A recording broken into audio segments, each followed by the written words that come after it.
Magandang gabi po sa lahat na manonood sa aking YouTube channel, Goy TV.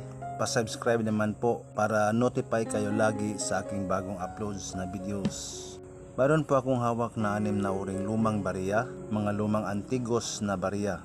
May 1 sentimo na lapu-lapu at may 4 na giring-giring na bariya tandang Sora 5 sentimos at may 2 pirasong 5 sentimos Marcelo H. Del Pilar at may 1 25 sentimos na Juan Luna, 1 dime Liberty United States of America coins at $1 Liberty United States of America na bariya. Ang mga old coins na ito ngayon ay mayroon na itong mga kanya-kanyang mga value o mga halaga sa ating online market o sa eBay. Iba-iba ang mga presyo. May mga matataas at mga mababa ang mga presyuhan, pero magdedepende pa rin sa kalidad ng ating mga hawak na bariya. Pero sa ngayon, itabi ko lang muna ito sa lumang antigong baol ng aking lulo dahil medyo mababa pa ang presyuhan sa merkado ng mga bariya.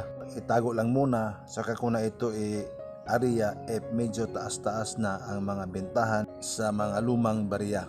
Alam kong marami na ang mga taong nagka-interes na magkaroon ng mga ganitong uring mga bariya ngayon para sa mga karagdagang koleksyon at sa kasaysayan ng ating bansang Pilipinas. So hanggang sa susunod kong mga uploads na videos, babos mga amigos.